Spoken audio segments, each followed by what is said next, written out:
del curso que hemos estado dictando con mis compañeras y compañeros de colectivo, ¿no? El día de hoy vamos a hablar de lo que hemos denominado memorias en conflicto, ¿no? Y antes de partir quisiera señalar algunas cosas. Me gustaría, primero que todo, darme a conocer, digamos, presentarme. Soy Claudio Guerrero, soy profesor de literatura, trabajo en la Universidad Católica de Valparaíso y enseño principalmente literatura contemporánea, ¿no? Y algunos problemas que tienen que ver con estéticas de la memoria, de la infancia, entre otras cosas, ¿no? Y me centro principalmente un poco en el estudio de la poesía. El día de hoy, la poesía chilena y latinoamericana, ¿no? El día de hoy, entonces, yo quisiera compartir con ustedes algunas ideas que tienen que ver con cómo se presentan algunos problemas relacionados con la memoria reciente, pero también pensando un poco en la perspectiva de lo que hemos venido hablando a lo largo de todo este curso, también pensando se podría decir, en el futuro, ¿no? Y les quería comentar que voy a hacer una pequeña presentación. Yo creo que estoy pensando aproximadamente 45 minutos, ¿no? Me gustaría que ustedes fueran dejando quizás sus impresiones, comentarios, preguntas en el chat, ¿no? Y una vez que finalice esta presentación, esta exposición, podríamos ir retomando algunas de las cosas que he planteado, ¿no? Y algunas de las preguntas que ustedes también vayan indicando. Y me imagino que ahí seguramente volveremos sobre algunas cosas y podemos profundizar también en otras, ¿no? Así que yo creo que ya estamos un poco en condiciones de partir por la hora para que después dediquemos un buen espacio a la conversación y a la discusión en torno a algunas ideas que les quiero presentar. Entonces, les quiero pedir que por favor puedan silenciar su micrófono, ¿no? Y cuando yo les dé, digamos, la palabra, podemos conversar algunas cosas. Quisiera partir entonces quizás con algunas preguntas, ¿no? Que podrían, en cierto modo, guiar esta conversación y que tienen relación con las siguientes preguntas, ¿no? Por ejemplo, ¿qué memorias nos imprimen el pasado reciente y la eclosión del neoliberalismo? ¿Cómo vivimos la postdictadura o la transición? ¿Cómo la hemos vivido? ¿Cómo hemos vivido estos últimos años, ¿no? Los últimos 30, 40 años, ¿no? Y cómo hemos convivido con ese pasado y con ese presente, ¿no? ¿Cuáles han sido las problemáticas, los conflictos que todavía nos atraviesan y que permanecen abiertos y que se expresan principalmente en el lenguaje cotidiano, que es el tema que nos convoca en este curso? Y al mismo tiempo, cómo inciden respecto a nuestras percepciones del futuro, ¿no? Y finalmente, para dedicarle quizás la segunda mitad de la presentación a la última pregunta, ¿no? Tratar de responder la última pregunta. ¿De qué modo el lenguaje estético de la literatura y el arte, en general, ha logrado escenificar o ha escenificado en parte estos conflictos, ¿no? Y me parece que por ahí podemos profundizar en mucho, que tenemos mucho material sobre el cual poder conversar, y yo les voy a traer a colación algunos ejemplos, una pequeña muestra de, podríamos pensar, en un universo mucho mayor. Me gustaría partir, en primer lugar, con algunas consideraciones teóricas, con algunos principios teóricos que creo que nos acompañan y nos podrían acompañar de buena manera a estas reflexiones, ¿no? En primer lugar, quiero partir con una cita que proviene del filósofo alemán Walter Benjamin, que propone las tesis de filosofía de la historia. En particular, la tesis número 6, donde señala lo siguiente: articular históricamente el pasado no significa conocerlo tal y como verdaderamente ha sido. Significa adueñarse de un recuerdo tal y como relampaguea en el instante de un peligro. Al materialismo histórico le incumbe fijar una imagen del pasado tal y como se le presenta de improviso al sujeto histórico en el instante del peligro. El peligro amenaza tanto al patrimonio de la tradición como a los que lo reciben. En ambos casos es uno y el mismo: prestarse a ser instrumento de la clase dominante. En toda época, ha de intentarse arrancar la tradición al respectivo conformismo que está a punto de subyugarla. El Mesías no viene únicamente como redentor, viene como vencedor del anticristo. El don de encender en el pasado la chispa de la esperanza solo es inherente al historiador que está penetrado de lo siguiente: tampoco los muertos estarán seguros ante el enemigo cuando éste venza, y este enemigo no ha cesado de vencer. Bueno, estas tesis las trabajó Walter Benjamin en la última parte de su vida, ¿no? Él muere en 1941, y podríamos señalar que lo que hace es contraponer a una suerte como de memoria oficial o memoria petrificada, ¿no? O una concepción de la historia como algo petrificado, fijo, anclado, ¿no? La idea de una memoria individual, ¿no? Y esta memoria individual, él la concibe básicamente como la idea de una imagen o como una fotografía del pasado que para el sujeto recordante nunca se le va a presentar tal como ha sido vivido o vivenciado, ¿no? Sino que más bien se le presenta casi como una suerte como de relampagueo, ¿no? Como algo que aflora, aparece intempestivamente, repentinamente, en algún momento del presente, ¿no? Y en ese sentido considerará al sujeto rememorante, al sujeto que va a recoger algunas cosas del pasado, como un símil de un arqueólogo, como un sujeto que va a cavar, ¿no? En ese pasado, ¿no? Y va a introducirse por diferentes capas del pasado, ¿no? En busca de aquello que está en el fondo, ¿no? Y ese fondo le va a revelar una imagen que, insisto, nunca va a ser tal como ocurrieron los hechos, sino también va a venir acompañado de sensaciones, sentimientos, ¿no? Que acompañan ese recuerdo, ¿no? Y que terminarán elaborando una idea de memoria que tiene que ver básicamente con una experiencia, ¿no? Con una experiencia que insisto, iría en contra, ¿no? de una memoria oficializante, petrificante, y que a menudo termina siendo cooptado por las clases dominantes, ¿no? Por los discursos oficiales, por cierta oficialidad que, por ejemplo podría representar un museo de la memoria de los derechos humanos, ¿no? No quiere decir que la memoria individual, en cierto modo, se contraponga a esa memoria oficial, sino que, en cierto modo, corre de modo paralelo, incluso podría ser más significante o más significativa, mejor dicho, que cualquier memoria que intente anclar algún discurso, ¿no? Puesto que tiene que ver básicamente con la propia experiencia, ¿no? Entonces, en ese sentido, lo que me parece interesante de esta cita y del pensamiento en general de Walter Benjamin es que ve el pasado como algo dinámico, ¿no? Y el ejercicio de rememorar como un ejercicio crítico que básicamente iría en contra o se contrapondría, ¿no? Respecto a ciertas concepciones del pasado y en especial con ciertas corrientes que, por ejemplo, intentan torcer ese pasado, ¿no? Y cuando digo esto, estoy pensando principalmente en algunos acontecimientos que están ocurriendo hoy en día, ¿no? Me refiero principalmente, por ejemplo, al negacionismo como práctica discursiva, que lo que hace es relativizar ese pasado, ¿no? Entonces, por eso tampoco podemos dejar de lado, entre comillas, como la idea de una memoria oficial u oficializante, ¿no? En el sentido de que tenemos que tener eh, ciertas premisas básicas, ¿no?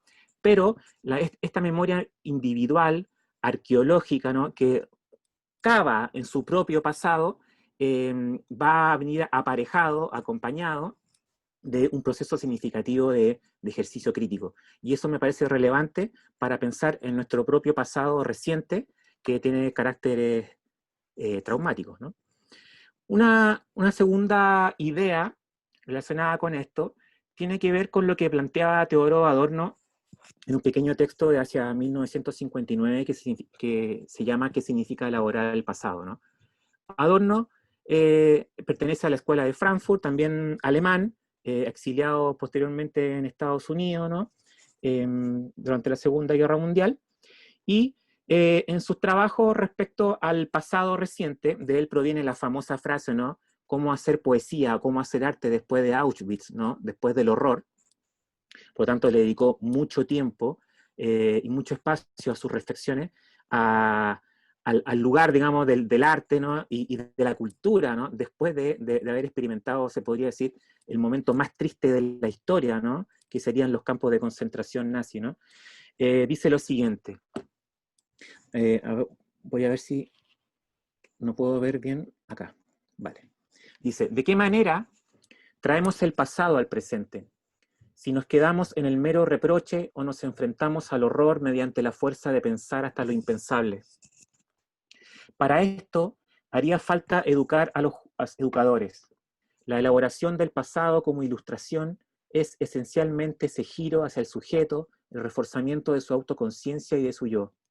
Debería ir acompañada del conocimiento de los 2 o 3 trucos indestructibles de la propaganda que se aprovechan de esas disposiciones psicológicas cuya presencia las personas hemos de suponer. Como estos trucos son rígidos y de número limitado, no es difícil descubrirlos, darlos a conocer y aplicarlos como vacuna. A mí me parece significativo lo que señala Adorno respecto a que el pasado debe ser algo que tiene que ser elaborado, ¿no? Y elaborar ese pasado, entre otras cosas, significaría ver, entre comillas, el horror, ¿no? Enfrentar ese horror, o saber la verdad, ¿no? Dar cuenta, al mismo tiempo, y conocer las operaciones también de su lengua, ¿no? De su estética, de su propaganda. Por ejemplo, yo estoy aquí pensando en cómo se manifiesta cierto lenguaje, ¿no? Corriente que se me viene a la memoria, por ejemplo, cuando pensamos en las campañas del 2000, cuando Joaquín Lavín fue candidato a presidente, ¿no? Una de sus frases recurrentes era la siguiente, decía, yo no soy político, ¿no? Yo no soy político y yo estoy encargado de preocuparme de los problemas concretos de la gente, ¿no? Dejemos de mirar al pasado, miremos hacia el futuro, etcétera, etcétera, ¿no?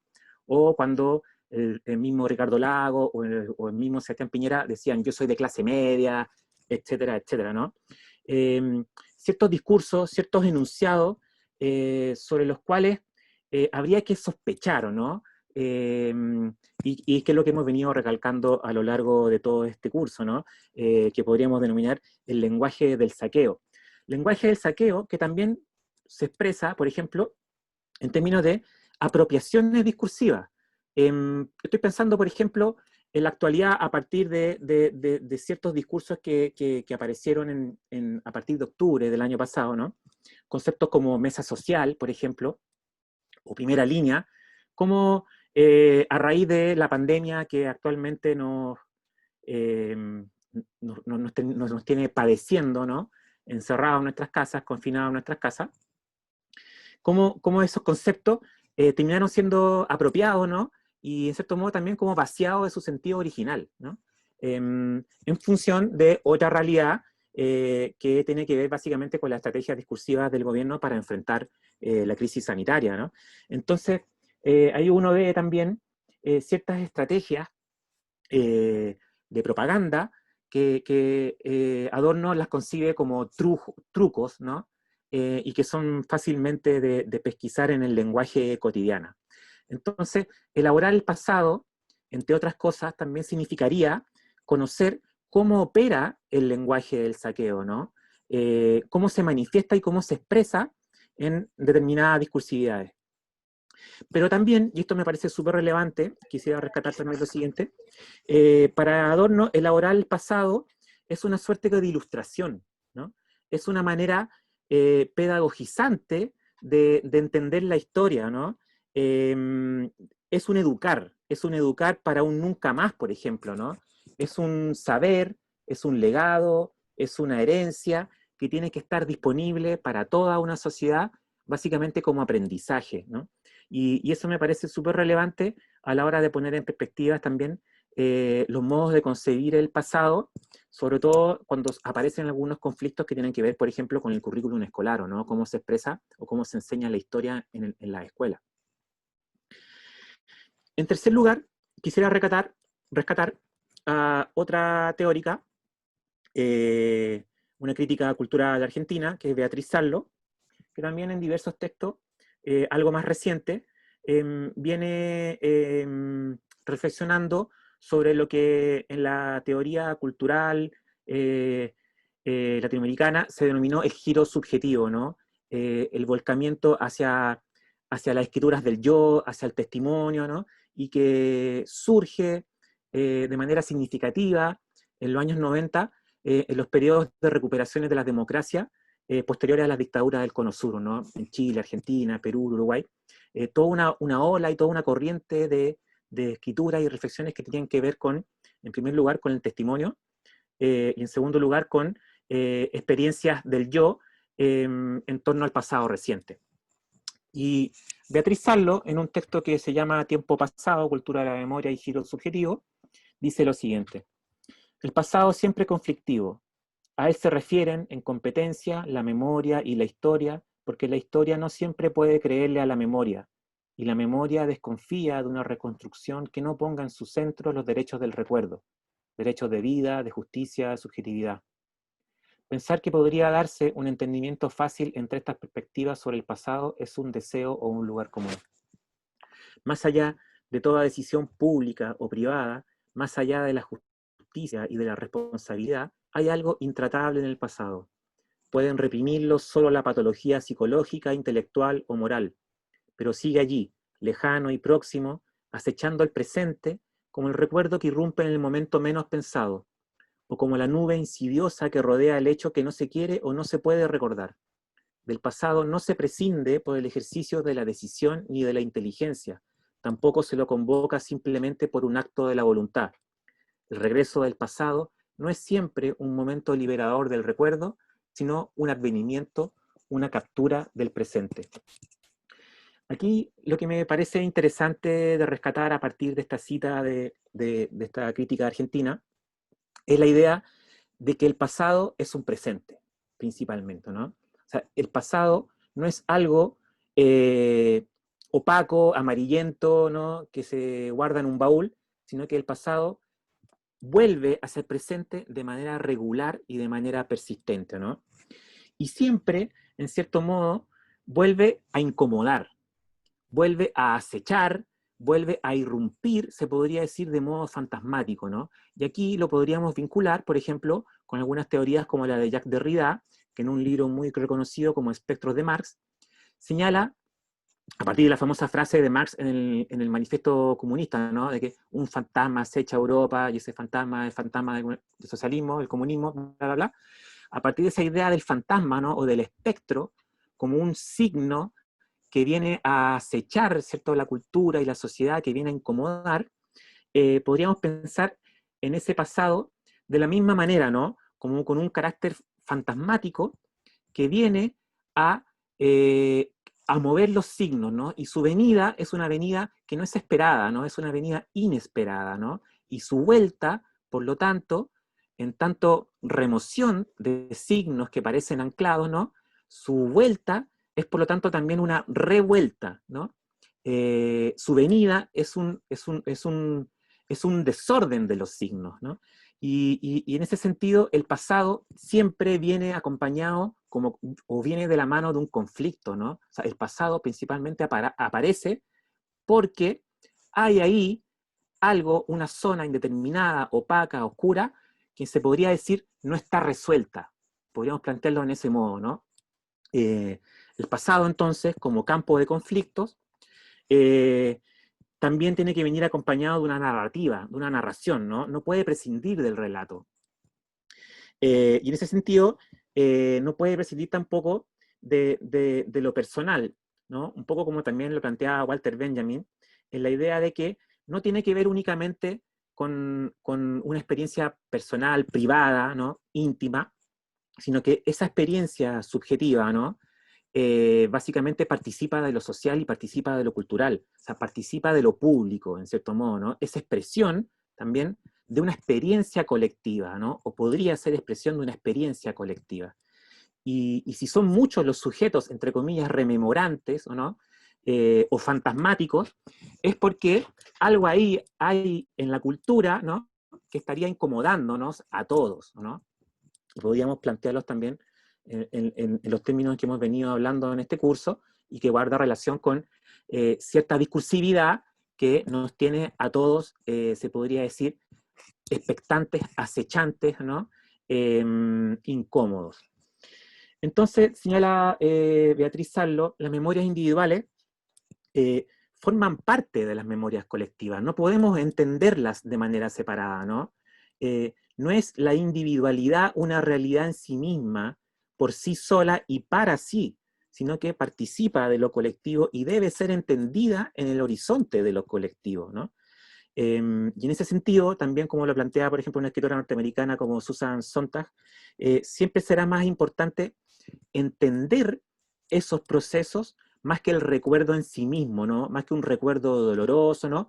Un poco también como lo plantea Teodoro Adorno, va a ser mucho más relevante cierta elaboración que se haga de ese pasado, ¿no? O cierta elaboración, cierta significación o entendimiento que se haga de ese regreso del pasado, ¿no? Y que por lo tanto siempre va a ser un espacio de liberación, de fuerza, ¿no? Un espacio, se podría decir, libidinal, que nos mostraría también una imagen del presente, ¿no? Una captura del presente.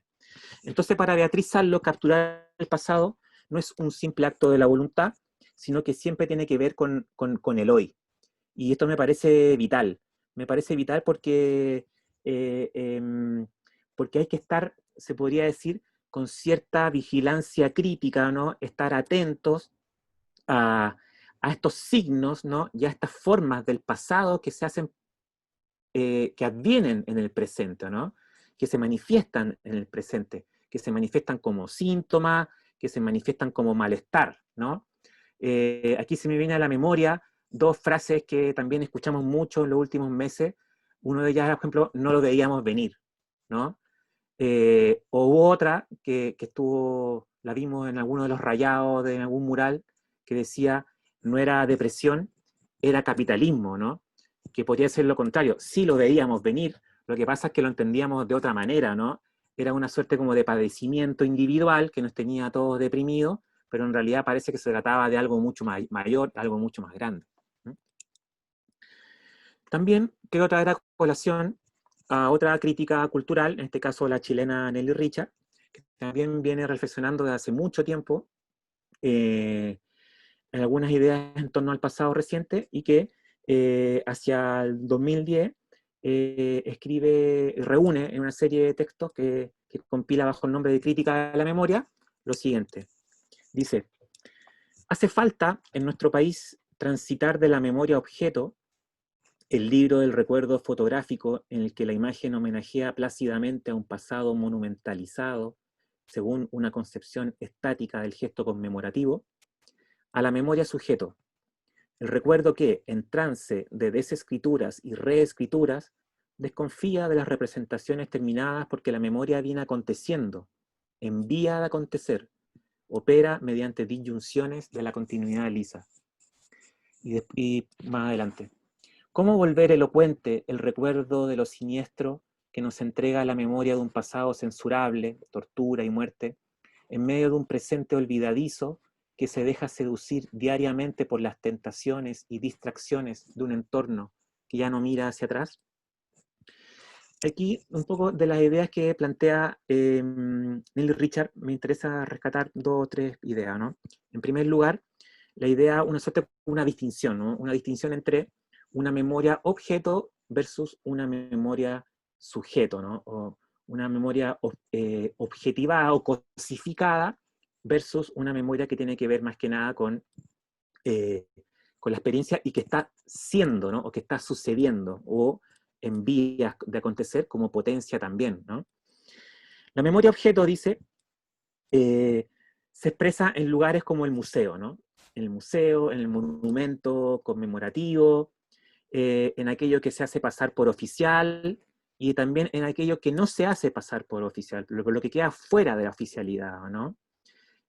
Aquello que forma parte, por ejemplo, del currículum escolar, ¿no? A propósito también de las últimas polémicas que tienen que ver con ese librito que se pidió que fuera sacado de supermercado Jumbo, ¿no?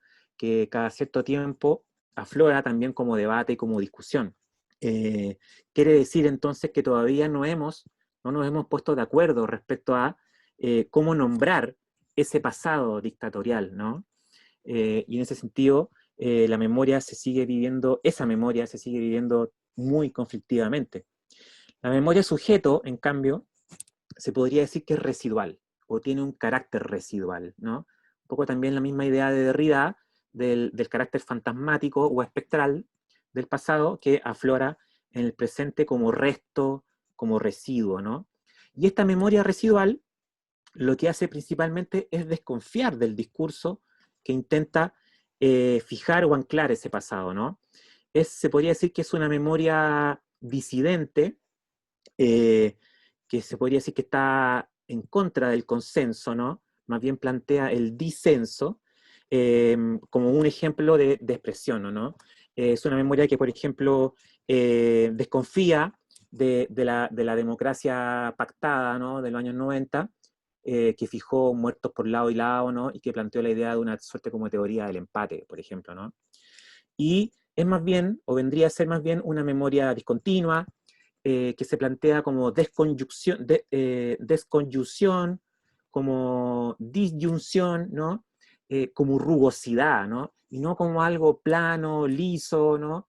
Transparente, sino que más bien complejo, opaco, eh, y difícil de dilucidar también, ¿no? Por eso también, un poco también como lo han planteado los otros críticos que hemos traído acá a colación, esta memoria sujeto vendría a ser más que nada la idea de una memoria que echa a andar un ejercicio crítico, ¿no? Un trabajo de reflexión profunda que tiene que ver con lo que Neil Richard denomina la lógica de una vigilancia crítica, ¿no? Una lógica que se niega a un presente olvidadizo, por ejemplo, o que desconfía, por ejemplo, de los discursos del Chile neoliberal, que hablaba, por ejemplo, en los años 90 de los jaguares de América, ¿no? Del milagro chileno, ¿no? De la economía chilena que exportaba, por ejemplo, al resto del mundo el sistema de AFP, como ese orgullo, ¿no? Planteado en algunos medios de comunicación y en algunos discursos que tienen que ver con Chile como un país ejemplar, como el mejor alumno, ese tipo de metáforas e imágenes que uno percibe como parte también del lenguaje, ¿no? Del saqueo, el lenguaje del neoliberalismo. Eh, una lógica de vigilancia crítica que, por ejemplo, sospecha de los intentos por blanquear ese pasado, ¿no? Pensemos, por ejemplo, en octubre del año pasado, Plaza Dignidad amanecida, llena de sábanas blancas, por ejemplo. Pensemos en ese símbolo, esa imagen, como también una estética de blanqueamiento, ¿no? De borradura, se podría decir, de las corrientes de expresión colectiva, ¿no? El limpiado de paredes, ¿no? Etcétera. Con la idea de presentar básicamente una imagen de postal, de país ordenado, de país serio. Entonces, esa vigilancia crítica lo que hace, en cierto modo, de manera regular, es intentar hacer elocuente las ruinas del pasado, se podría decir, ¿o no? Los escombros del pasado, ¿no? Aquello que está ahí presente de manera latente y que, insisto, se expresaría de manera regular, de manera residual, y hacer frente, digamos, a esos, o tratar de configurar esos residuos. Lenny Richard lo postula como una idea de construcción crítica contrahegemónica, ¿no? Contra las corrientes principales que, insisto, van principalmente orientadas hacia un futuro que intenta dejar de lado o olvidar el pasado, ¿no? El pasado reciente. Incluso lo hemos vivido ahora mismo, como decía, por ejemplo, con los conceptos de mesa social, primera línea, de cómo se intenta borrar la memoria de octubre, ¿no? Pasado, por ejemplo, la violación a los derechos humanos, ¿no? Cómo eso así ha desaparecido prácticamente del debate público. Y quisiera finalizar esta primera parte con apuntes teóricos con otra argentina, que es Elizabeth Yellin, que es una socióloga, que también hace mucho tiempo viene trabajando la idea de la memoria, que ella configura como trabajo, ¿no? el pasado como un trabajo de la memoria, ¿no? Y dice lo siguiente: hablar de memoria significa hablar de un presente. En verdad, la memoria no es el pasado, sino la manera en que los sujetos construyen un sentido del pasado, un pasado que se actualiza en su enlace con el presente y también con un futuro deseado en el acto de rememorar, olvidar y silenciar.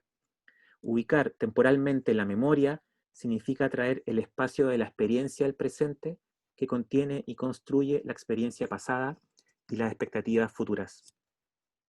La experiencia es vivida subjetivamente y es culturalmente compartida y compartible. Es la agencia humana la que activa el pasado, corporizado en los contenidos culturales, discurso en un sentido amplio.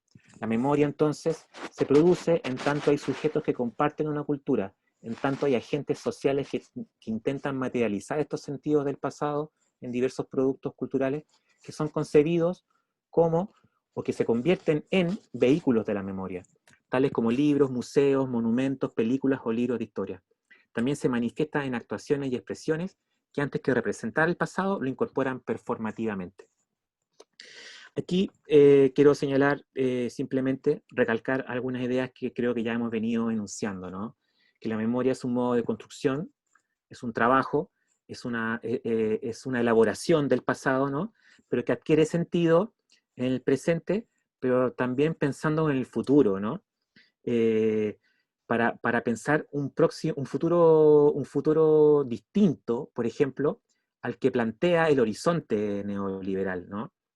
Como dirían algunos teóricos culturales como Max Fischer y un filósofo italiano como Franco Berardi, lo que ofrece el capitalismo en su fase más extrema, que es el neoliberalismo, ofrece principalmente una sensación de que no hay otro futuro distinto al del capitalismo, ¿no? De que no es posible pensar un futuro distinto a lo que ellos denominan el realismo capitalista, ¿no? Así como también de que no hay democracia sin capitalismo y no hay capitalismo sin democracia. Entonces, pensar el pasado de otro modo, en cierto modo, iría en contra o intentaría romper con esa visión que es muy opresiva por lo demás, ¿no? La lucha por el pasado, por tanto, es también una lucha por el futuro, dice Yelin, ¿no? Y un modo de vehiculizar la memoria hacia experiencias colectivas compartidas, que ayudan a pensar performativamente ideas del futuro. Y cuando acá hablamos del concepto performativo, aquí nos permite vincularlo con lo que quiero traer ahora a colación, como la segunda parte de esta presentación, que tiene que ver cómo estos ejercicios críticos, ¿no?, de elaboración del pasado, estos ejercicios críticos de la memoria, cómo han tomado cuerpo o cómo han tomado forma en algunas expresiones artísticas, especialmente literarias, que yo creo que también nos ayudan no solo a entender el pasado y el presente, sino que también a pensar un futuro distinto al del horizonte neoliberal. Y así quiero pasar entonces a la segunda parte de esta presentación, haciendo primero que nada un pequeño recuento, tratando de elaborar un poco lo que hemos dicho hasta ahora, que hemos visto básicamente la memoria conflictiva, quizás como en tres grandes concepciones: la memoria como un trabajo de vigilancia crítica, la memoria como una experiencia principalmente subjetiva, pero que se ancla en lo colectivo, y la memoria como potencial pedagógico, ¿no? Lo que también se ha denominado una pedagogía de la memoria. Y a esas tres concepciones yo le quiero inyectar una cuarta concepción, que sería la de entender la memoria como elaboración creativa, la memoria en su dimensión estética o performativa, ¿no? Quiero traerles a colación ahora entonces algunos ejemplos, una pequeña muestra de expresiones literarias principalmente, pero también de otro orden, que he denominado algunos lenguajes de la memoria, ¿no? Y quiero partir con un poema de Floridor Pérez, que él publica hacia 1984, en un libro que se llama Cartas de Prisionero, y que se llama La partida inconclusa, ¿no? Acá viene una parte que es como del juego de ajedrez, que no lo sé decir muy bien, así que lo voy a saltar por alto, pero ustedes deben imaginar ahí una suerte de movimiento de piezas en el juego del ajedrez, ¿no? Dice: la partida inconclusa, Isla Quiriquina, octubre de 1973. Blancas, Danilo González, alcalde de Lota. Negras, Floridor Pérez, profesor de la Escuela Rural de Mortandad. Mientras reflexionaba su séptima jugada, un cabo gritó su nombre desde la guardia. «Voy», dijo, pasándome el pequeño ajedrez magnético. Como no regresara en un plazo prudente, anoté en broma «abandona».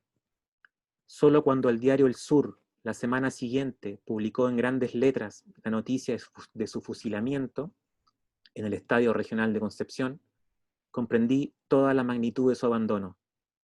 Se había formado en las minas del carbón, pero no fue el peón oscuro que parecía condenado a ser, y habrá muerto con señoríos de rey en Sonroque. Años después le cuento a un poeta, solo dice, ¿y si te hubieran tocado las blancas? Bueno, este es un libro y un poema, ¿no?, que a mi juicio plantea la idea de una memoria testimonial, ¿no? En clave incluso como de cierto humor negro, ¿no? Que como también muy, muy propio del modo de ser chileno, ¿no? Con cierta ironía que, que alude también a la experiencia, ¿no?, de la prisión política, y que aquí parece también depender un poco como del azar, ¿no? Vivir o morir dependía un poco de la suerte o de circunstancias que solo son posibles de explicarse bajo un régimen dictatorial, ¿o no? Pero lo que me interesa también rescatar acá de este poema es la idea del sujeto que sobrevive, ¿no? O del sujeto testimoniante como un sobreviviente y que siente el deber y la responsabilidad de testimoniar, ¿no? De dar cuenta de lo que él ha visto, ¿no? O de lo que ha padecido o ha vivido, ¿no? Y este testimonio, en la clave de lo que plantea Beatriz Sarlo del giro subjetivo, ¿no? Podríamos leerlo también como una suerte de orden moral, ¿no? Como imperativo, que posibilita no solo recordar los años del terror, sino que generar una reflexión sobre los procedimientos de la violencia política, la violación a los derechos humanos, insisto, desde la mirada de un sujeto sobreviviente, ¿no? En segundo lugar, les quiero también compartir esta performance que hacia 1989 llevaron a cabo los integrantes del colectivo Las Yeguas del Apocalipsis, ¿no? Se llama La Conquista de América, y fue realizada por Pedro Lemebel y Francisco Casas, los dos integrantes de este colectivo, en el 12 de octubre de 1989, por aquel entonces se celebraba el Día de la Raza. Y se llevó a cabo en el edificio, en el hall central de la Comisión Chilena de Derechos Humanos, ¿no? Estamos hablando de 1989, último año de la dictadura. Y ustedes pueden ver ahí en esas imágenes a Lemebel y a Casas de torso desnudo, con pantalón negro, descalzos, y que bailan la cueca sola, ¿no?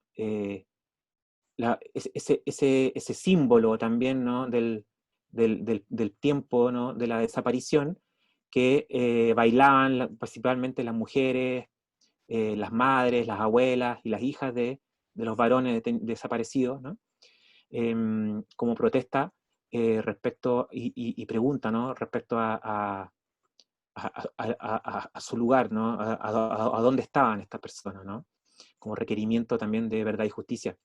Y sobre ese mapa de América Latina, Lemebel y Casas repartieron vidrios rotos de botellas de Coca-Cola, que en cierto modo también simboliza un poco la injerencia norteamericana en el proceso de golpe de Estado, ¿no? No solamente en nuestro país, sino que en todos los países del Cono Sur, ¿no? Entonces, esta performance a mí me parece súper interesante también como símbolo para dar cuenta de un cuerpo herido, ¿no? Que podemos pensar también la memoria como un cuerpo, ¿no? Y las huellas e inscripciones de la represión dictatorial en nuestros cuerpos, ¿no? Así como también, insisto, la denuncia de la injerencia y la intervención de poderes externos a nuestro país o de las clases dominantes respecto al golpe militar y el anclaje y consolidación de la dictadura militar, ¿no? También de cierto modo de los civiles. Entonces, en ese carácter performativo del cuerpo sangrante me parece que encontramos una imagen, ¿no?, de una memoria que en cierto modo también nos muestra como cierto padecimiento, ¿no? O sea, no solamente nos cuenta una historia como Floyd Pérez, ¿no? No solamente testimonia, sino que ahora también, en cierto modo, como que la encarnamos, ¿no? A través de estos performers que dejan sus huellas sobre el mapa de Latinoamérica. En tercer lugar, les quiero traer también a colación un extracto de unos poemas de Carmen Berenguer, actualmente candidata al Premio Nacional de Literatura, que hacia el año 2008 publicó este libro que se llama Naciste Pintada, que se basa en base a imágenes de mujeres principalmente, ¿no? Y también sobre las transformaciones que empezó ella a presenciar, las transformaciones de la ciudad y del país hacia los años 90 y 2000, ya en plena democracia. Dice: los porfiados, los que recuerdan, los que piensan, los que son escépticos, los que están perdiendo el miedo, un nuevo colonialismo nos reguarda. Tiene olor a adrenalina, tiene olor a papas fritas, tiene olor a pollo frito, tiene olor a hamburguesa, tiene olor a ketchup, tiene olor a comida macrobiótica. A las 7:20 p.m., cuando las nubes de octubre se han ido por el poniente y la ciudad comienza a vaciarse, se escucha un grito en el metro. Santiago ha perdido sus barrios y remozado su olvido. Entre sus jirones se ve en la muralla del bar Nueva York un afiche con el rostro de una mujer de un perfil clásico europeo, anunciando un aliviol carcomido por las gotas de la lluvia que revierten la mugre ambiental en el papel desgarrado. Al otro lado del Parque Bustamante se está construyendo el edificio más alto de Chile. Es de la CTC. Se parece a los Picos Gemelos de Nueva York. Se parece a los Picos Gemelos de Chicago. Se parece a la serie de TV de Lynch. Es un celular gigante que recorta nuestra cordillera de los Andes. Este es el panóptico de la ciudad de Santiago de Chile. Entel es un penacho iluminado en el centro de Santiago que hace destellar las sombras del invierno. Santiago es una nube gris. A las 7:20 p.m., cuando las nubes de octubre se han ido por el poniente y la ciudad comienza a vaciarse, se escucha un grito en el metro. Son las 5 de la tarde. Las nubes rosas van a dar al mar. A las 7 de la tarde, sombríamente, Santiago es recorrida en una sola dirección hacia arriba. Las nubes rosas bordean al último cometa, se posan en el poniente mostrando su gran cola polar cubierta por una enramada nubilosa. En octubre, a las 5 de la tarde, se ven las nubes de las que les hablo. Tiene que ver con la bajada del sol detrás de los cerros. Dejan escurrir los rayos que, iluminando fragmentariamente los parques, iluminando sus tristes colores grises, iluminan su melancolía a eso de las 6. Bueno, a mí este fragmento de este libro de Carmen Berenguer me trae a colación muchas cosas, ¿no? En primer lugar, podríamos hablar de cómo esta poeta escenifica algunas de las transformaciones de la ciudad, ¿no? Durante el periodo de la transición, y cómo estas transformaciones de la ciudad genera también cambios en el sensorium, podríamos decir, ¿o no? O en el modo de vivir la ciudad, ¿no? De la gente, y que podríamos denominar una suerte como de McDonaldización, ¿no? Simbolizado, por ejemplo, en los excesos de alimenticios, de los patios de comida, ¿no? Como la idea de un Chile engrasado, engordado, malnutrido, ¿no? Sobre el cual podríamos decir opera más que nada una política de la memoria tendiente a olvidar nuestro pasado más bien pobre, ¿no? Y pensar en el consumo como una idea de bienestar, ¿no? También se me viene a la memoria las ideas de estrategia de blanqueamiento y de europeización, perdón, que uno ve, por ejemplo, en la propaganda, ¿no? Que aparece ahí en un muro, por ejemplo, ¿no? También los delirios de grandeza, la magnificencia de la torre de la Telefónica, ¿no? Que se expresan los rascacielos, y todo eso, cómo contrasta, en cierto modo, con cierta rutina solitaria, ¿no? Que a los ojos de la poeta son descritos más bien de manera melancólica, ¿no? Esa como hilera de autos que vienen del centro hacia el sector oriente de la ciudad a determinado momento de la tarde, y ese grito solitario, helado, podríamos decir, ahogado, que se escucha en el metro y que la poeta reitera al menos 2 veces, ¿no? Vemos entonces, yo diría básicamente una suerte como de memoria que significa los contrastes de los procesos de modernización neoliberal que se llevan a cabo con mucha fuerza en nuestro país en los años 90, bajo los gobiernos de la Concertación, y cómo estas operaciones genera una suerte como de descentramiento en los sujetos, ¿no? Y que podría expresarse en el contraste de la sujeta más bien melancólica al momento de describir la tarde, ¿no? Una ciudad gris, una ciudad anónima, individual, podríamos decir, partida en dos, ¿no? Y a esa memoria que intenta imponer una modernización, se podría decir, enajenante, alienante, a cualquier precio, a costa incluso de la salud de los sujetos, vemos, por ejemplo, que la poeta impone, se podría decir, una detención, ¿no? Un parar, una reflexión, ¿no? Volviendo a traer un concepto de Neil Richard, una suerte como de vigilancia crítica que intenta vivir la ciudad de otro modo, ¿no? Podríamos decir a contrapelo del frenesí que intenta imponer la producción sin fin, alienante, 24/7, de la producción capitalista, ¿no? En ese sentido, la poesía aquí estaría funcionando, insisto, como una detención que incurriría en la idea de una vigilancia crítica. También quiero traerles a colación otro ejemplo, y a propósito también de lo que hablábamos, o que hablaba Hugo Herrera en la primera clase, ¿no? Este poema se llama Resiliencia, y es de Alejandra del Río, escrito, publicado el año 2009. Dice así: le arrancábamos los ojos a las muñecas para ver qué había detrás. Nunca jugamos a ser madres, solo en historias de terror. Abandonaban niños en la puerta de la casa, vivos y muertos, debíamos enterrarlos, formar un sindicato de huérfanos, implantar su reino de justicia. Nunca buscamos en la calle amiguitas de volantín y ronda, porque temíamos a sus padres, militares espías, rústicos esclavos. En nuestra pieza alta, ahí no alcanzo a ver ahí, contemplábamos la bóveda celeste, los grabados clandestinos, los camaradas que huían, el banquete de queda y la última garrafa. Eran cruciales las palabras de los mayores, por eso nos dolían sus risotadas convulsas de condenados. La muerte era nuestra niñera de día y de noche, bebía en el junto a los conspiradores. La muerte se sentaba a la cabecera, vigilaba compadecida su guadaña, se quedaba quieta, alcanzaba solo a rozar algunos rizos, algunos miembros prescindibles.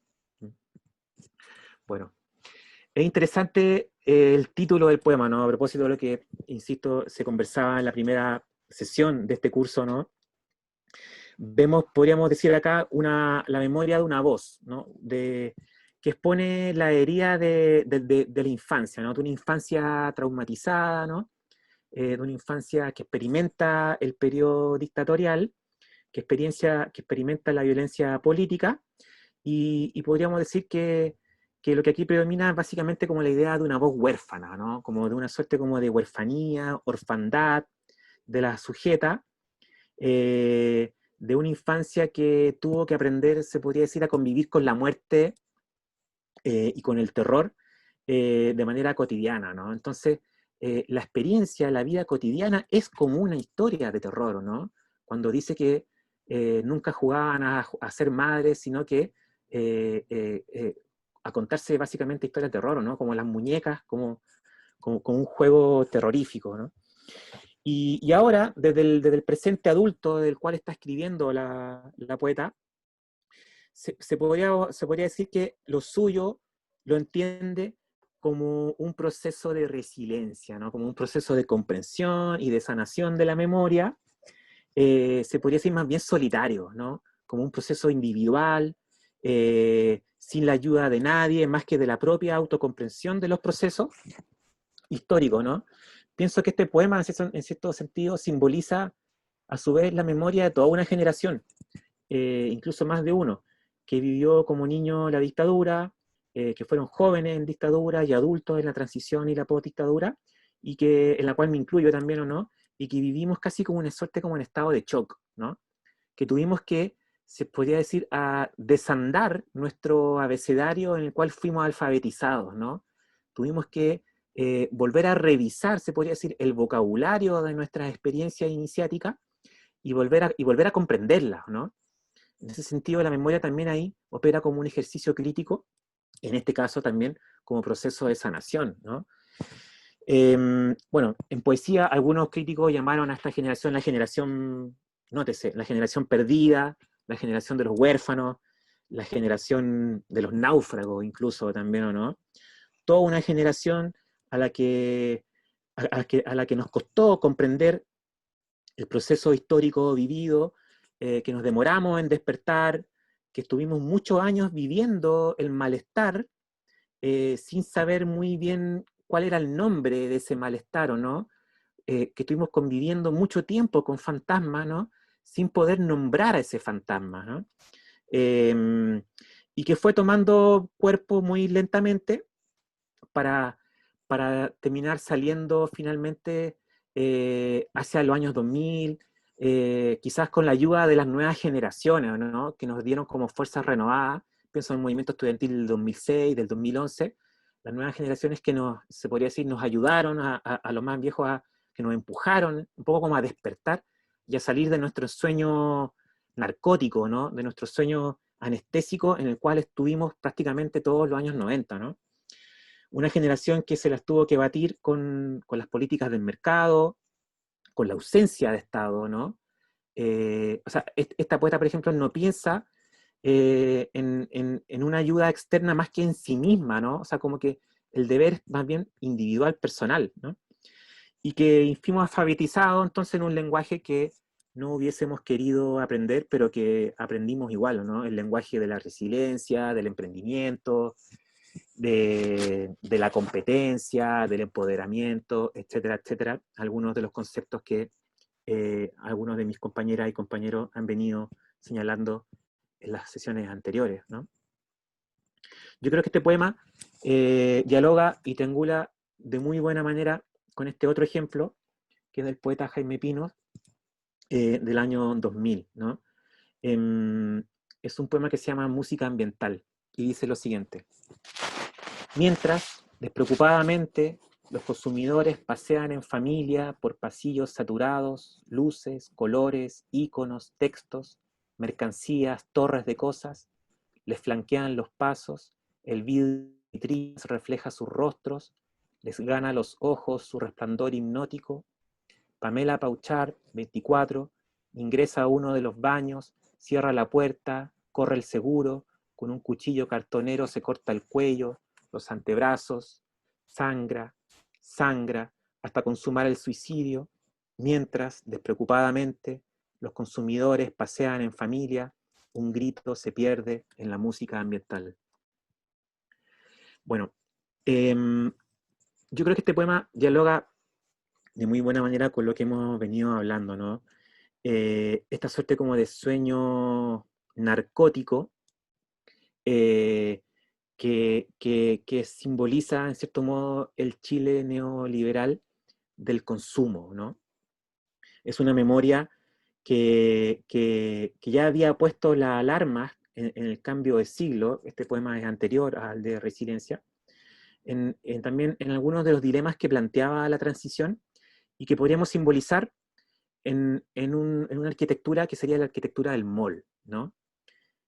También, siguiendo con la idea de Tomás Mulián, en el libro El consumo me consume, ¿no? El mall como la catedral del consumo, ¿no? El espacio donde tomaría cuerpo o donde se encarnaría el modelo económico neoliberal, ¿no? O el sueño de la economía neoliberal, ¿o no?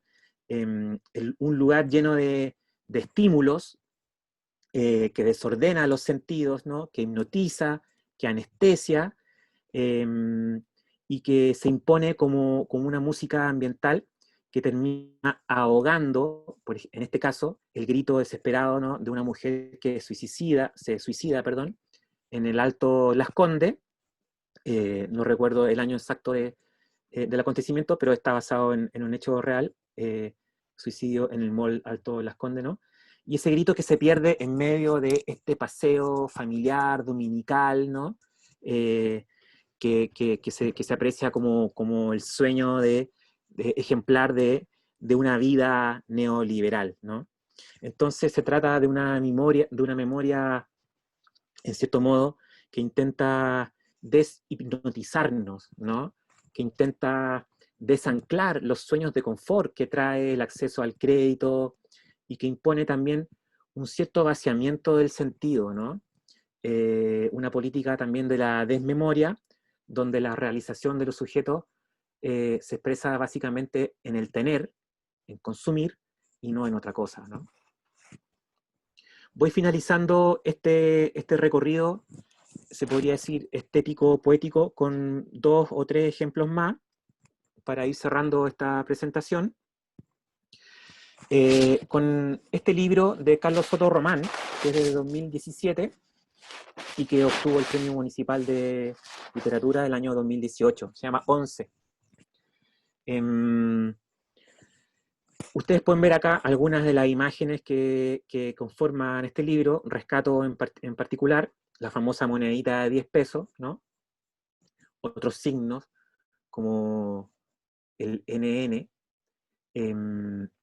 la fórmula del gas sarín, que lo inventaron los alemanes para la Segunda Guerra Mundial y que se aplicó en nuestro país. Lo diseñó un químico, en ese entonces profesor de la Universidad de Chile, Eduardo Berríos, si no me equivoco el nombre. Y los archivos de la CIA, los archivos desclasificados de la CIA, y que el poeta Carlos Soto interviene, ¿no? Cuando se desclasificaron los archivos de la CIA, donde dan cuenta de toda la intervención norteamericana en nuestro país, para desestabilizar al gobierno de Salvador Allende e imponer un gobierno militar, y posteriormente acompañar, digamos, ese proceso de anclaje de la economía y de la hegemonía neoliberal. Cuando se presentaron esos archivos de la CIA, venían borroneados, ¿no? Y lo que hace Carlos Soto en este libro es volver a borronear el borroneo, se podría decir, ¿o no? Tachar lo que está escrito y presentar un documento como doblemente tachado, se podría decir, ¿o no? O doblemente blanqueado, ¿no? Un poco también, creo, como para simbolizar algunos de los procesos conflictivos de la memoria que hemos llevado a cabo como país en los últimos 40 años, ¿no? Este libro a mí me parece súper interesante porque es un proceso de montaje donde el autor no escribe nada de su propia letra. O sea, trabaja básicamente con una serie de archivos, citas, testimonios, documentos, ¿no? Se los apropia y los interviene, los recorta, hace collage, qué sé yo, borronea, y los presenta como libro para dar cuenta nuevamente, un poco como Floridor Pérez, ¿no? También, en cierto modo, como Jaime Pino, como una idea de una memoria documental, ¿no? O una memoria que intenta documentar los procesos vividos en nuestro país los últimos 40 años, ¿no? Solo que ahora cambia el procedimiento, ¿no? El procedimiento formal es distinto, ¿no? Ya no hay, a diferencia del poema anterior, una interpretación de la realidad, sino que Carlos Soto lo presenta en sí mismo, y esa imagen documental, esa presentación del archivo, se podría decir, del baúl que se abre, ¿no? Estaría como hablando por sí solo, ¿no? Estaría hablando por sí solo, con el afán de resaltar, se podría decir, lo presente del pasado, ¿no? Y cómo este aún permanece en el hoy, de manera conflictiva, ¿no? Tratando de desestabilizar las memorias oficiales que intentan olvidar y abrochar el pasado, ¿no? Dar vuelta a la página, ¿no? Este libro a mí me parece súper interesante porque continúa con la idea benjaminiana, ¿no? de la memoria como un trabajo de excavación, como un trabajo arqueológico, ¿no? En este caso un trabajo de archivo, que como diría Benjamin, vendría a encender la chispa del pasado, ¿no? A mostrarnos ese pasado residual que todavía está ahí, se podría decir, con cierta llama encendida, ¿no? No está del todo apagada, y básicamente, también como señalaba Benjamin, quizás para no dar pie a la algarabía de los triunfantes, ¿o no? Entonces, en ese sentido, el 11 es un símbolo, ¿no? Es un signo omnipresente en nuestra cultura, en nuestra sociedad, es una marca, eh, se podría decir incluso, es una suerte como de estigma que todos padecemos, ¿no? Y que, dadas las operaciones del olvido, se hace necesario renovar siempre y de manera regular en nuestra memoria.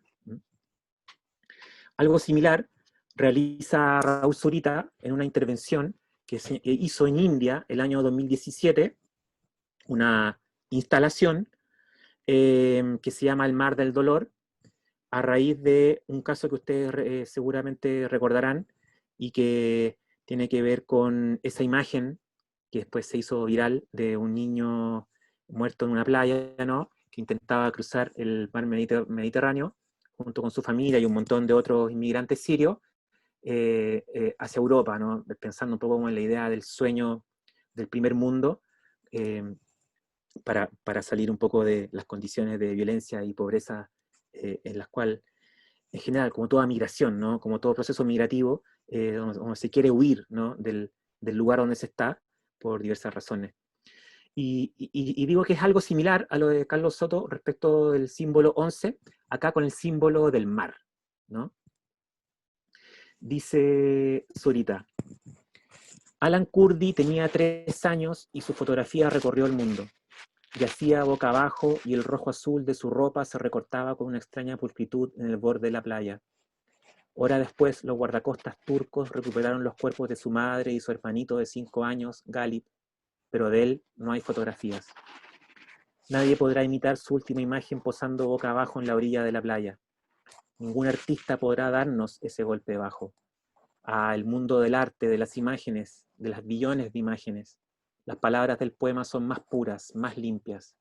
Cuando la barca repleta de migrantes sirios se dio vuelta, el padre nadó de uno a otro niño tratando desesperadamente de salvarlos, pero solo pudo ver cómo desaparecían. Yo no estaba allí, yo no soy su padre. No hay fotografías de Galip Kurdi. Él no puede oír, no puede ver, no puede sentir, y el silencio cae como inmensas telas blancas. Abajo del silencio se ve un trozo del mar del dolor. Yo no soy su padre, pero Galip Kurdi es mi hijo. Bueno, yo creo que esta instalación presenta muchas cosas interesantes, ¿no? Bueno, lo que simboliza el mar, ¿no? Para nosotros latinoamericanos simboliza básicamente la desaparición, ¿no? Él ya lo hablaba, Zurita lo hablaba en toda su poética, en una poética, en un libro, por ejemplo, Canto a su amor desaparecido, habla de su amor que quedó pegado al mar, a las rocas, a las montañas, ¿no? Lo que simboliza el mar para los latinoamericanos, ¿no? Simboliza, entre otras cosas, un cuerpo desaparecido, ¿no? Entonces eso es un signo, un espectro que aparece inmediatamente en la memoria cuando uno ve estas imágenes. En segundo lugar, Raúl Zurita lo que hace es invitar a las personas literalmente a mojarse las patitas, ¿no? En un galpón gigante, que ustedes pueden ver ahí las imágenes, había que sacarse los zapatos, ¿no? Y la gente podría recorrer el espacio con los pies desnudos, un poco como también con la idea del MBL, ¿no? Y de casas, ¿no? De sentir a través del cuerpo, ¿no? De dolerse, se podría decir, la pérdida, el dolor de este niño, ¿no? Y también, otra cosa también súper interesante es que este poema está dedicado no al niño cuya imagen vimos, aunque no hubiésemos querido ver, ¿no?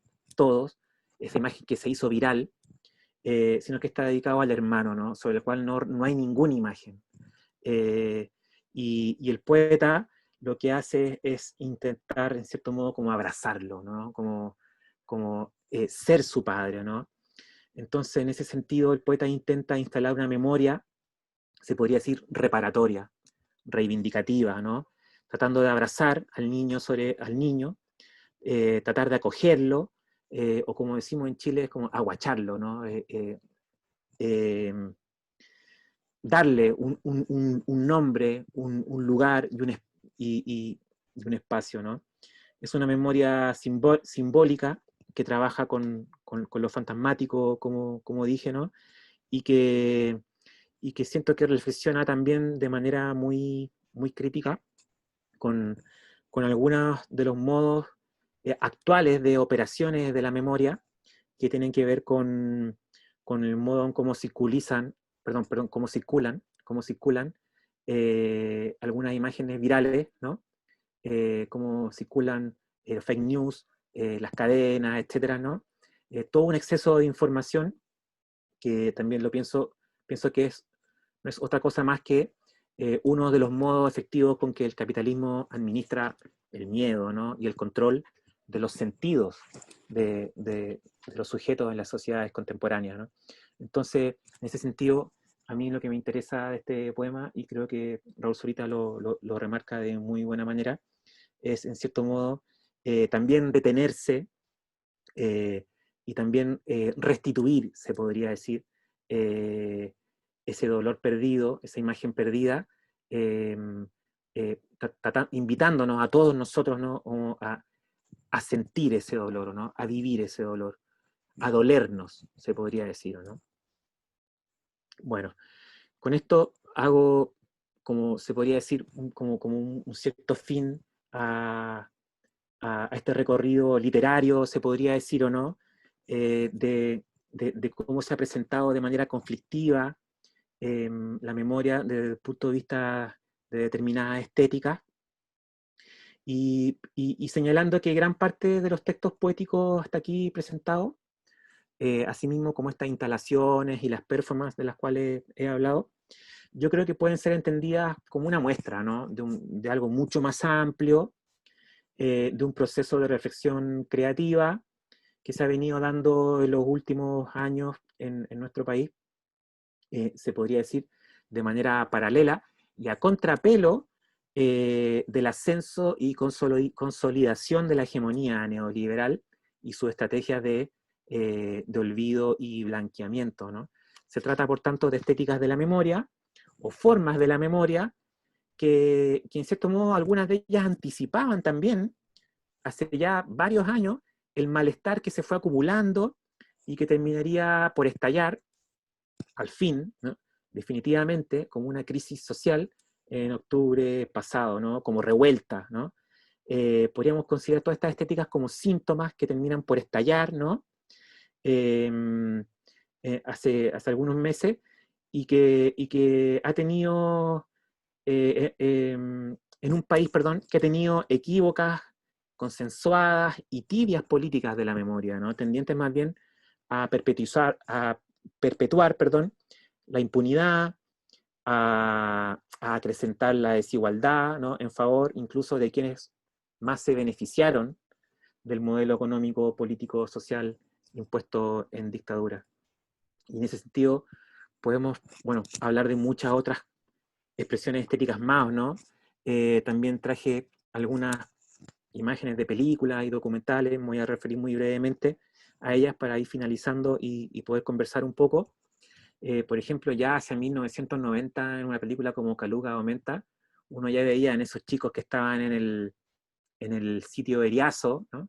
En el descampado, una suerte como de desesperanza de lo que sería el futuro de nuestro país, ¿no? Una idea de abandono, de pobreza, y una de las imágenes que tengo muy marcada en la memoria de esa película es cuando se aparece una suerte como de un operador político, ¿no? Muy bien vestido, de traje, y que viene a ofrecer el oro y el moro a esos jóvenes marginales, con la idea como de un futuro que ahora sí en democracia sería distinto al que vivieron en dictadura, ¿no?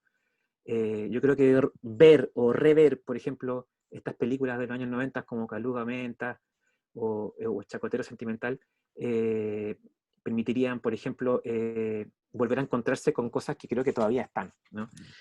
También el Chacotero Sentimental, por ejemplo, nos presentaba como una cara como del Chile buena onda, del Chile como que miraba un poco como el futuro, ¿no? A través de este programa del Rumpi medio superficial, medio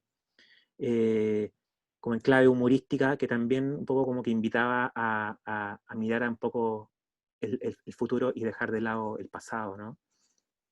Y cuánto nos demoramos, por ejemplo, o cuánto algunos directores se demoraron en hacer una película, por ejemplo, sobre Violeta Parra, ¿no? Que tiene que ver con nuestra memoria cultural, por ejemplo, ¿no? Bueno, en fin, y también algunos documentales.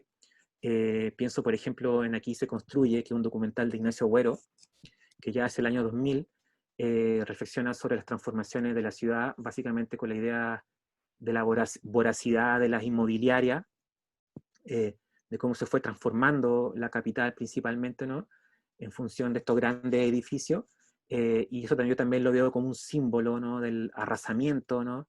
De ciertas concepciones neoliberales que tienen que ver con que da lo mismo, digamos, la persona que se ve afectada por que te pongan un edificio al lado, ¿no? Da lo mismo si te va a dar sombra, si hay ruido, si hay polvo, etcétera. Y como que vamos echando para adelante nomás, ¿no? Y modificamos la estructura de la ciudad. O Chicago Boys, ¿no? ¿Cuánto tiempo nos demoramos, por ejemplo, en elaborar una narrativa respecto a la escuela de Chicago, ¿no? Y su injerencia en nuestro país, por ejemplo, ¿no? En fin. Quiero finalizar, ahora sí, con estas otras imágenes que también, en cierto modo, como que rescatan otra memoria, ¿no? La memoria de octubre también, a lo mejor no se expresa de manera elaborada a través de estas producciones poéticas, a través de estas performances, a través de estas películas, sino que también se expresa o se expresó en las calles, ¿no? Y también es una forma de dar cuenta, ¿no? De las memorias conflictivas que principalmente a partir del estallido que se desató, digamos, en nuestro país, generó y sigue generando indignación, ¿no? y ciertos reclamos respecto a nuestro modo de convivencia, ¿no?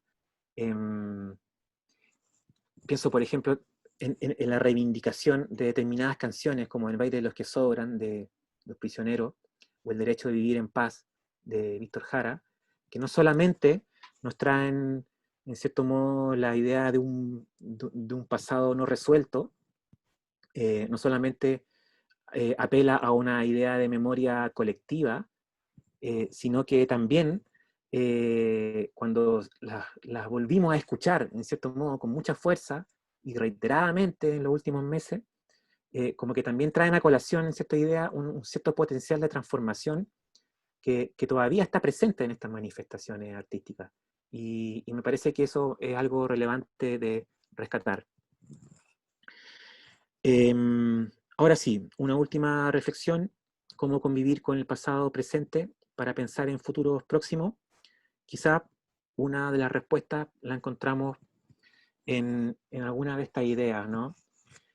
Quizás no solo desmontar el lenguaje hegemónico que nos oprime, quizás no solo condolerse, como plantea la mexicana Riviera Garza, ante la violencia, la injusticia o la desigualdad, quizás no solo indignarse ante la forma de la violencia patriarcal, quizás no solo construir espacios colectivos de encuentro comunitario, quizás no solo pensar en espacios de cuidados mutuos, cariñosos y fraternales, etcétera, etcétera, ¿no?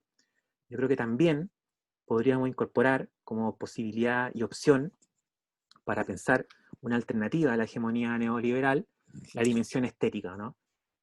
Algo de lo cual hemos intentado presentar acá, ¿no? Una dimensión estética que proporcione material suficiente para repensar nuestro pasado, nuestro presente, y construir especialmente otras expectativas de futuro, ¿no? Y en ese sentido me quisiera apoyar en las ideas que plantea una crítica argentina, Francis Macielo, en un libro que se llama El cuerpo de la voz, donde dice lo siguiente: tratar de representar lo palpable, tocar al otro, son estrategias dominantes para recuperar la subjetividad en una época marcada por la elusiva virtualidad y la insistente alienación. Parece que estamos aprendiendo no solo a sentir, sino a hablar en una época en que nuestra confianza en el lenguaje está agotada. De este modo, emerge un paradigma en nosotros. Frente al exceso verbal está lo indescriptible o lo imposible de verbalizar. No se trata de lo inefable, en términos de la literatura clásica, más bien es el diccionario que nos falla y además no hay nada que decir. El cuerpo de la literatura reclama estas crisis del cuerpo social. Pide que reconozcamos el shock. Muestra la condición de anestesiados a la cual hemos estado sometidos y solo pide en última instancia que sintamos el efecto de la belleza en su refulgente temblor. Yo creo que acá Macielo, en cierto modo, lo que intenta señalar es que la configuración de una memoria afectiva es necesaria para nuestra época, ¿no? Es uno de los modos también de ir a contrapelo de la hegemonía neoliberal, ¿no? Una memoria afectiva que permita tocar al otro, ¿no? Que permita palpar la realidad, volver a recuperar la capacidad de sentir, de hablar, de volver a hablar, de escucharse, ¿no? Y sobre todo de convencerse de que sí hay mucho que decir todavía, ¿no? A diferencia de lo que pensábamos en los años 90, donde pensábamos que no pasaba nada, ¿no? Que no estábamos ni allí y que no había nada que decir, ¿no? En realidad sí hay mucho que decir todavía, ¿no? Y en ese sentido, la literatura y el arte, en general, lo podemos entender como un potente vehiculizador de la memoria que permite encarnar o dar cuerpo a las crisis del presente, ¿no? Nos permite dar ciertas explicaciones o ciertas ideas o ciertos sentidos, ¿no? Nos permite sacudirnos de la anestesia, reconocer que hemos estado demasiado tiempo anestesiados y choqueados, y, y con la posibilidad insisto, de volver a sentir el efecto de la belleza en su refulgente temblor, o como diría Benjamin, en ese instante relampagueante del peligro, ¿no? En este potencial de interrupción del arte, entonces, en su dimensión performática política del régimen de lo sensible, en el arte como freno al tiempo de producción del capital, creo yo, es posible construir memorias que vayan a contrapelo de las fuerzas hegemónicas del lenguaje neoliberal. Bueno, perdonen por esta larga presentación, pensé que iba a ser bastante más corta y creo que ahora sí podríamos quizás dialogar un poco y atender a algunas de sus preguntas y comentarios. Voy a dar la palabra y también, mientras algunos de ustedes se animan, voy a ver si puedo recoger algunos de los comentarios que ustedes fueron dejando en el chat, ¿no? Buenas noches, profesor. Sí, dale. Bueno, la verdad es que primero agradecerle la tremenda exposición. Eh, Siento que hay mucha verdad en eso, sobre todo porque personalmente me siento muy identificada con la frase de el hombre del presente mira hacia el pasado para proyectarse hacia el futuro. Y la verdad es que creo que eso es algo que tenemos que traspasar a una perspectiva común, como una sociedad, y entendiendo que somos parte de una sociedad pluralista, en donde en efecto hay un montón de sujetos diferentes que convergen. Me gustaría preguntarle por cuál cree usted que son los valores o las habilidades que demanda la construcción de una memoria. Pues también yo creo que en efecto hay la necesidad de un aprendizaje de no repetir, sobre todo en figuras, por ejemplo, como la justicia transicional, que lo que hacen es buscar una especie de convergencia entre todas estas diferencias que significa un mismo hecho. No, muchas gracias. Ya. No sé si alguien quiere señalar algo más o paso a responder la pregunta de Elizabeth. Bueno, Elizabeth, yo pienso que, ante lo que tú señalas, debiese existir, ¿no? Y en algún minuto se discutió mucho también a fines de los años 90. Recuerdo que se llevó a cabo un coloquio y un conversatorio en la Universidad de Chile, año 98, si no me equivoco, convocado por Andy Richard y otros actores críticos culturales, que se denominó Política y Estética de la Memoria, ¿no? Se convocó a mucha gente, sociólogos, historiadores, críticos de arte, etcétera, etcétera. Y una de las cosas que surgió ahí de las discusiones es la idea de que debe existir una suerte como de base mínima de sentido común, incluso, podríamos decir o no, que permitiría la idea de una sana convivencia, ¿no? Em, y que, claro, en el último tiempo se ha ido como desestabilizando, ¿no? Por ejemplo, por las corrientes discursivas negacionistas, ¿no? Por el relativismo y por estos dispositivos de redes sociales que en cierto modo como que también ha ido como desplazando, se podría decir, ciertos saberes, ¿no? Em, que, que, que antes podríamos señalar estaban quizás de manera mucho más presente, de manera consensuada en nuestra cultura, ciertos sentidos comunes que muy rara vez podríamos discutir, ¿o no? Por ejemplo, la idea de un nunca más, la idea de que es necesario, por ejemplo, respecto a los crímenes de la dictadura, de que es necesario, por ejemplo, la necesidad de verdad, justicia y reparación, ¿no?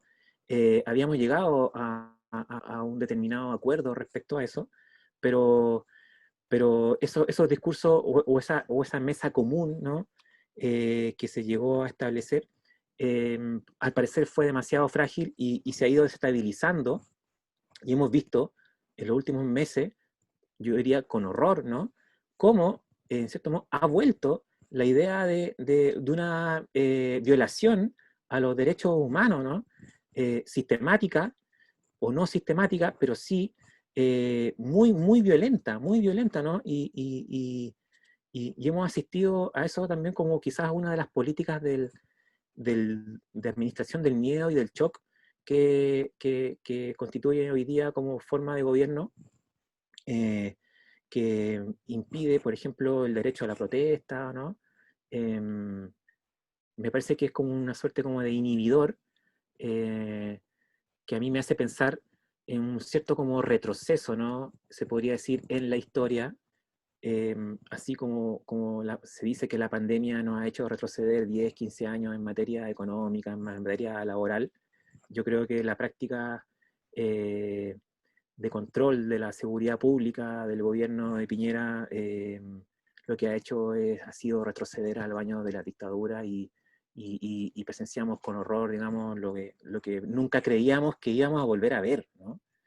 Entonces, esa base común, ese consenso, que era un consenso que tampoco, digamos, dejaba satisfecho a todos, pero hubo un consenso en que hubo ciertos avances, ¿no?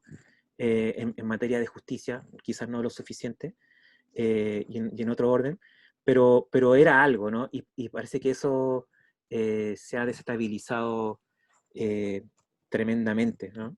No sé si respondo en parte tu pregunta, Elisa. Gracias. Muchas gracias. Ya. ¿Qué Claudio, más? Claudio, Mande, puedo. Gustavo. Buenas noches. Bueno, Bueno, creo que somos contemporáneos, correspondemos a lo que yo a le mucha llamo los honra. hijos. Claro, a mucha honra. Correspondemos a lo que yo llamo a los hijos de la dictadura, de alguna manera. Eh, Me ha hecho mucho sentido, en momentos me ha emocionado lo que has presentado. Eh, Cuesta un poco el poder rearmarse en el fondo, porque de alguna manera nosotros, nuestra generación, somos los responsables de lo que por mucho tiempo se dejó pasar. Lo que tú decías recién respecto de la forma de actuar de Carabineros, de los pacos, obedece a una falta de rigurosidad moral con respecto al actuar de las Fuerzas Armadas y de orden. Nos dejamos convencer y nos dejamos estar por una apatía y nos dejamos imponer una historia. sin haber hecho el ejercicio catársico necesario de haber reconocido lo atroz que fue vivir en dictadura. Me recuerdo, estoy tratando de recordarme un poco de lo que tú escribías, o sea, perdón, de lo que tú leíste, con respecto al relato de esa persona en la isla Quiriquina, de esa niña que murió en el mall. Son situaciones fuertes que de alguna manera nos dejan con una sensación de pena, de dolor, pero también de mucha esperanza. Yo he tratado de estar en todas las instancias de este curso, y he escuchado y he estado atento a lo que se ha dado. Agradezco un montón lo que ustedes nos han entregado. Estamos ya prácticamente terminando, nos queda una clase. Sí, queda una clase. Y por eso mismo quise ocupar la palabra en este rato. En la otra oportunidad me quedaba corto, llegaba corto, pero en esta oportunidad no quise dejar pasar la instancia. Y más que hacerte una pregunta, quería exponer un poco ese análisis, no tanto desde la academia, sino que desde la emoción, desde el sentir. Agradezco un montón tu exposición, y ojalá que la historia que hoy día se está volviendo a escribir, en parte con un ejercicio que hace Jorge Baradit, con el ejercicio que hace Pedro Cayuqueo, está empezando a escribir nuevamente la historia y a reconocernos como un país que básicamente no hemos quedado pegados en el colonialismo, y ojalá que esto que se inició en octubre termina siendo realmente la refundación de la República. Esperemos que sea así, y te vuelvo a agradecer, muy agradecido por tu presentación. Mira, sí, gracias a ti, Gustavo. Y también aprovecho también de comentar, a propósito también de lo que escribiste ahí en el chat, es que sí, efectivamente hay toda una generación que se puede decir que está como traumatizada, ¿no?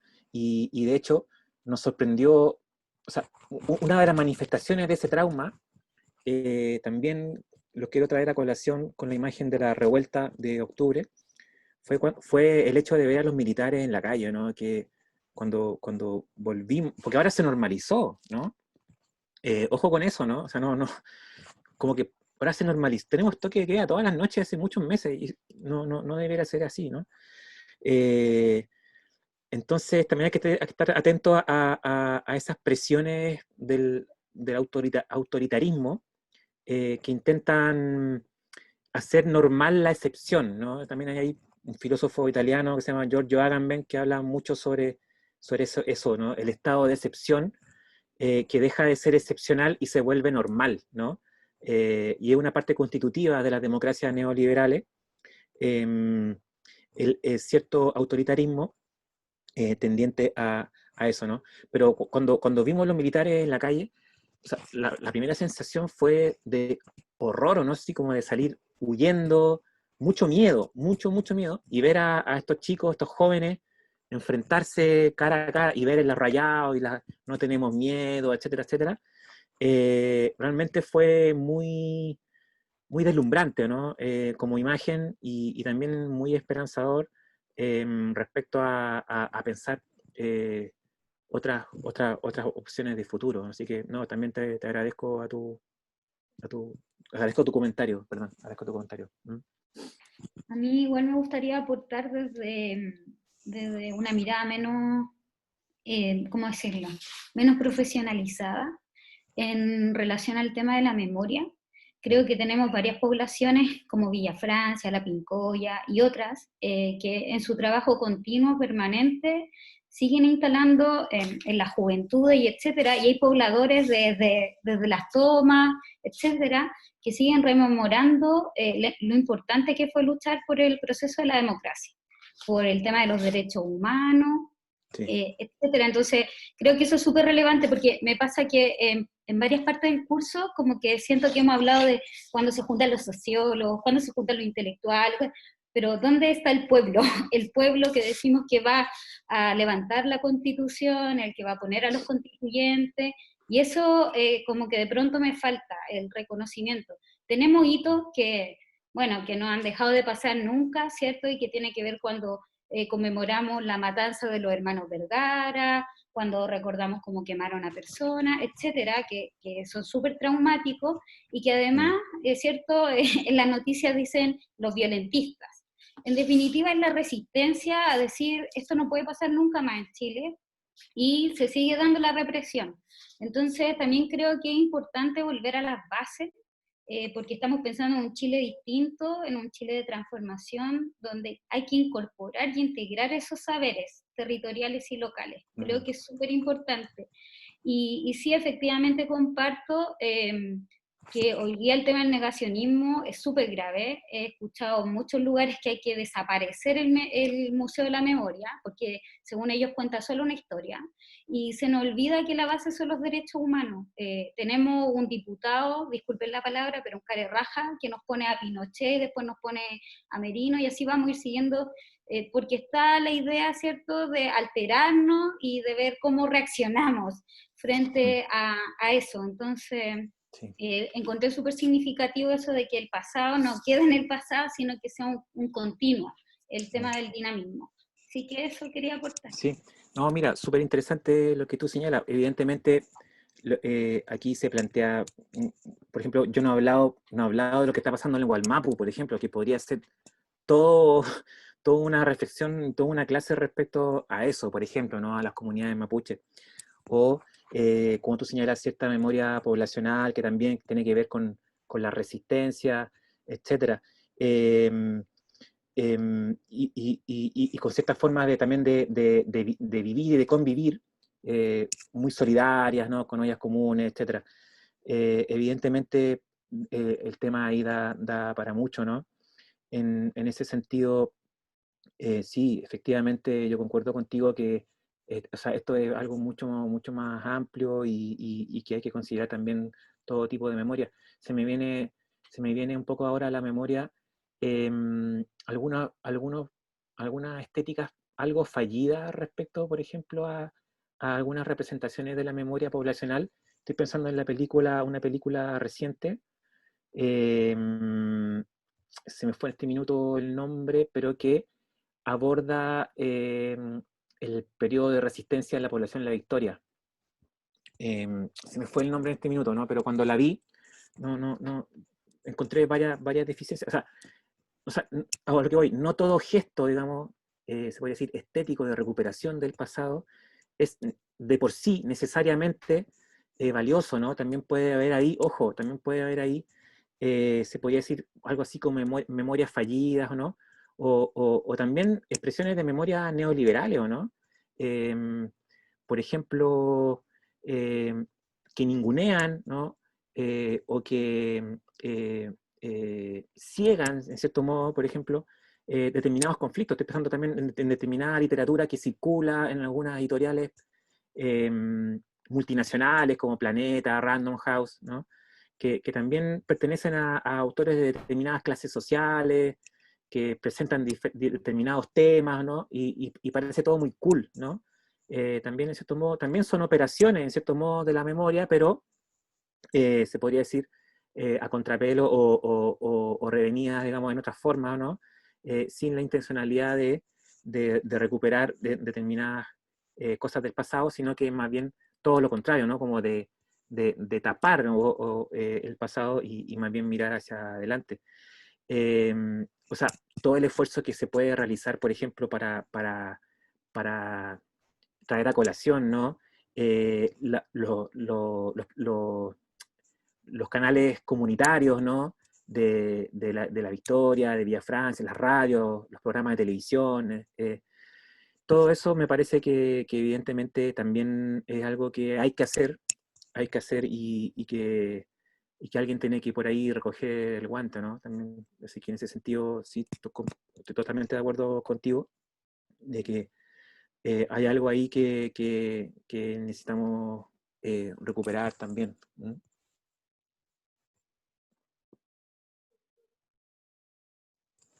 ¿Qué más? Cabros de mierda, gracias, esa, cabros de mierda, sí. Cabros de mierda. Uh-huh.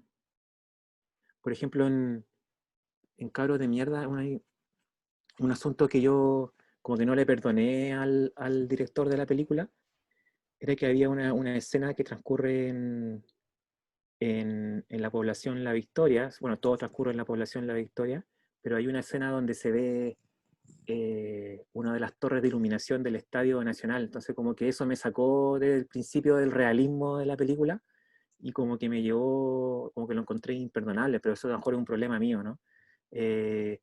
Como que me llevó a la población que está al lado del Estadio Nacional, de Guillermo Mann, y no la Rosita Renard, y no a la población de la Victoria, que está muchas cuadras más, varias cuadras más allá, más lejos, ¿no? Como que me sacó del principio de realidad de la película. Creo que la película El Reemplazante habla mucho de lo que es el lenguaje neoliberal y cómo el desarrollo de nuestras poblaciones también dinámica de las películas más actuales estoy hablando, desde Sí. ahora, desde lo que tú hablas, desde lo estético y de las realidades y el lenguaje. Sí, sí, por eso yo también quise traer un poco a colación el tema del cine, porque el cine también quizás es un modo más, se podría decir, popular o más fácil se podría decir, de reconocimiento de nuestra realidad. Por ejemplo, ahora estaba leyendo hace poco que la página web Onda Media, que es un repositorio de películas y documentales chilenas, ha tenido o sea, una cantidad enorme de visitas en el último tiempo y tiene que ver también, se tomó con cierto archivo, con cierta memoria que el cine chileno lo que hace regularmente es mirarse, ¿no? Es mirarnos a nosotros mismos y dar cuenta de algunas de las cosas que nos suceden. Así que me parece que esa es una excelente entrada que debiéramos siempre estar muy dispuestos a ver y escuchar. Bueno, estimadas, estimados, no sé si quizás una última pregunta. Veo que ya algunos están yendo y me parece que ya quizás ha sido suficiente. Si no, lo dejamos hasta acá. Y nada, agradecer su comentario y su participación y lo dejamos entonces para la próxima y última sesión con Claudia López y sobre todo agradecer mucho su presencia y participación. Chao. Chao, gracias, Claudia. Gracias, buenas noches. Buenas noches. Buenas noches, muchas gracias. Vale, gracias.